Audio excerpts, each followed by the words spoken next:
नमस्कार। आज की खबरों में आमेट पुलिस के हिस्से ये कामयाबी की खबर आप तक पहुंचाएंगे, तो साथ ही आपको बताएंगे कि कौन से क्षेत्र का एक परिवार चोरी से इतना पीड़ित हो गया कि उसे जिला पुलिस अधीक्षक के समक्ष आकर गुहार लगानी पड़ी। और आखिर में कहानी एक बुजुर्ग महिला की दर्द की, जिन्होंने अपने बहू और पोते पोतियों पर अपनी जमीन हड़पने का आरोप लगाया है। तो शुरुआत आमेट थाना क्षेत्र से करते हैं, जहां पर आमेट थानाधिकारी सुरेंद्र सिंह सक्तावत के अनुसार जिले भर में जो एक मादक पदार्थों की धरपकड़ का अभियान चल रहा है, उसके तहत आमेट पुलिस को आज एक बड़ी कामयाबी मिली है। और जो पूरी खबर बताई जा रही है उसके अनुसार 29 जून का ये पूरा मामला है, जब एक युवक आमेट से केलवा रोड पर दिखाई देता है। संदिग्ध स्थिति में दिख रहे इस युवक को पुलिस पकड़कर उससे पूछताछ करती है। युवक का नाम मनीष कुमार बताया जाता है और साथ ही 25 वर्ष उम्र और निवासी मालियों का मोहल्ला आमेट का ये युवक होता है। और जितना आमेट एसएचओ सुरेंद्र सिंह सक्तावत ने बताया, उसके अनुसार इस युवक के हवाले से तकरीबन 200 ग्राम गांजा बरामद होता है।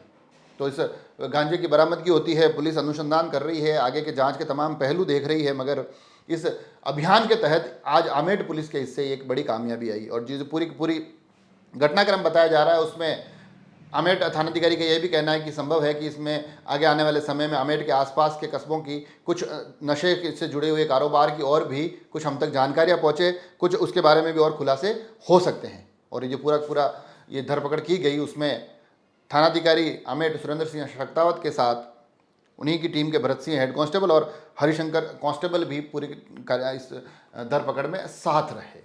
और अब आपको लिए चलते हैं चारभुजा क्षेत्र के एक ऐसे पीड़ित परिवार के पास, जिसके घर पर 8 जून को चोरी होती है। आभूषण और नकदी चोर चुरा ले जाते हैं, मगर अभी तक भी इस वारदात के दोषी पुलिस की पकड़ से दूर है। तो ये पीड़ित परिवार आखिरकार जिला पुलिस अधीक्षक के पास पहुंचता है और वहां ये गुहार लगा रहा है कि इन चोरों, इन दोषियों को पकड़ा जाए, हमें हमारे आभूषण और नकदी वापस मिल सके। और ये जो पूरा प्रकरण बताया जा रहा है, ये चारभुजा थाना क्षेत्र के रिछेड़ के समीप जरगा जी की वडली का बताया जा रहा है। और जिसमें जो पीड़ित परिवार हैं, जिनका नाम अंबा सिंह होता है, उनका ये कहना है कि 8 जून का एक मामला है। जब हम देखते हैं हमारे घर पर परिस्थितियाँ, तो हमारे घर की संदूक, सूटकेस और काफ़ी सामान गायब होते हैं।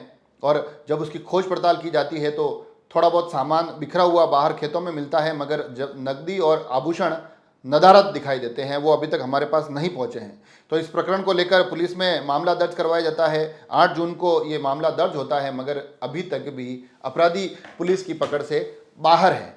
तो इस मामले को लेकर, क्योंकि पुलिस की अब जांच कार्रवाई से उनको लग रहा है कि थोड़ी अभी तक जिस प्रकार से होनी चाहिए थी हुई नहीं है, तो वो अब इसमें थोड़ी सी परिणामों तक पहुँचने की लालसा के साथ, उम्मीद के साथ वो जिला पुलिस अधीक्षक कार्यालय पहुँचते हैं।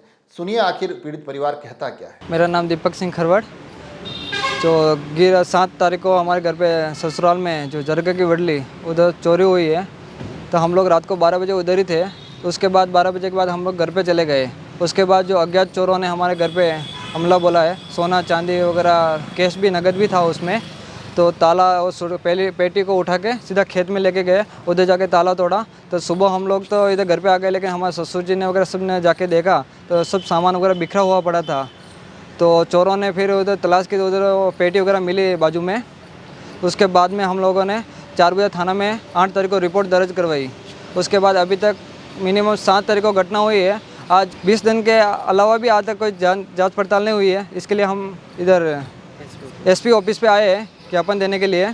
तो वो हिसाब से हमारा यही रिक्वेस्ट है कि जल्दी से जल्दी हमारे वो कार्रवाई हो और चोर पकड़वाए और हमारे वो जो दागिना जो चोरी हुआ है वो वापस करवाए। ऐसा अब अगली खबर के लिए चलते हैं आपको एक ऐसी बुजुर्ग महिला की कहानी की तरफ, जिन्होंने जिला पुलिस अधीक्षक के समक्ष पेश होकर ये आरोप लगाया है कि उनकी जमीन को धोखे से उनकी बहू और पोते पोतियों ने हड़प लिया है। और जो पूरा मामला है उसमें पीड़िता का नाम छोटी बाई बताया जाता है और उनका ये कहना है कि मेरा एक पुत्र जिसका नाम शराफत है, उनका निधन हो चुका है, और उनकी पत्नी जिनका नाम खैरून बताया जा रहा है, उन्होंने और उनके बच्चों ने धोखे से मुझसे ज़मीन हड़प ली। कहा यह जा रहा है कि मुझसे जीवित प्रमाण पत्र बनाने की बात करते हुए मेरे से साइन करवा लिए गए और उसके बाद इस जमीन का बेचान भी अपने पुत्रों के पक्ष में कर दिया गया। ये जो पूरा मामला है, इस मामले में अब पीड़िता न्याय की गुहार लगाने जिला पुलिस अधीक्षक कार्यालय पहुंची है। सुनिए आखिर वो और उनके पुत्र कहते क्या है। हमारा नाम छोटी भाई। क्या घटना हुई है आपने? मेरा ये जमीन हड़पी ली दी, किसने? बेटा बेटी पोता पोती अच्छा, और बाकी परिवार में कितने लोग हैं?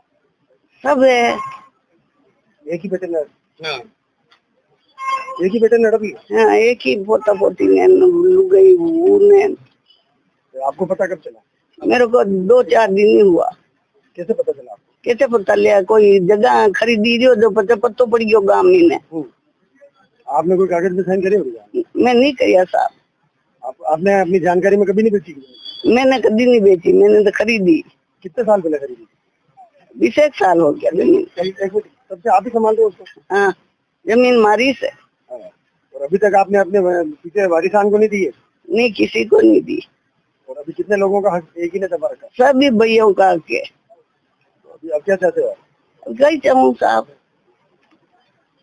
न्याय मिले, जमीन वापस मिले मेरी न्याय में जमीन। मैं सलीम मोहम्मद, ये मेरी माँ है छोटी भाई। इनकी एक जमीन थी देवदलई अंशुल बोरा के पास में, स्कूल के पास है। वो जमीन इनकी बहू ने और मेरे भाई ने क्या किया क्या नहीं किया हमारे को पता नहीं है। और वो जमीन इनके उनके बेटों के नाम पे कर दी, बेटों ने लाके उनकी पत्नियों के नाम पे कर दी। ये कार्रवाई है। फिर उसको बेच दी किसी ने? फिर उसको किसी ने बेच दी उसको। अभी उसमें कितने लोगों का हक? अभी उसमें 7 लोगों का हक है। और बाकी तरीके से किसके कितने जनों का हक होना चाहिए? तरीकों में सभी का हक होना चाहिए। कितने लोग हैं वो बाकी जो बाकी रह गए? 6 लोग हैं। उनको जमीन नहीं मिली? नहीं मिली। और ये भाई को पता नहीं था कि ये जमीन बिकी? नहीं, इनको पता नहीं था ये जमीन बिकी जो। ये तो अभी किसी के जरिए पता चला कि भाई ये जमीन बिक गई। अब क्या चाहते हैं? अभी हम तो कार्रवाई चाहते हैं सर कि इनकी जमीन इनको मिले वापिस। और उनके अलावा अब कितने और संतानें इनकी है? 6। तो देखा आपने किस तरह से छोटी बाई और उनके जो दूसरे पुत्र हैं सलीम मोहम्मद, वो बड़े स्पष्ट तौर पर इस पूरे प्रकरण में ये आरोप लगाते दिखाई दे रहे हैं कि इनसे धोखाधड़ी पूर्वक ये ज़मीन हड़प ली गई है। अब आगे इस पूरे मामले में क्या होता है, किस प्रकार से न्याय और तमाम जांच के क्रम चलते हैं, उसकी भी हर एक अपडेट आप तक पहुंचाने की कोशिश करेंगे। आप सभी लोग जुड़े रहें राजसमंद एक्सप्रेस से। धन्यवाद।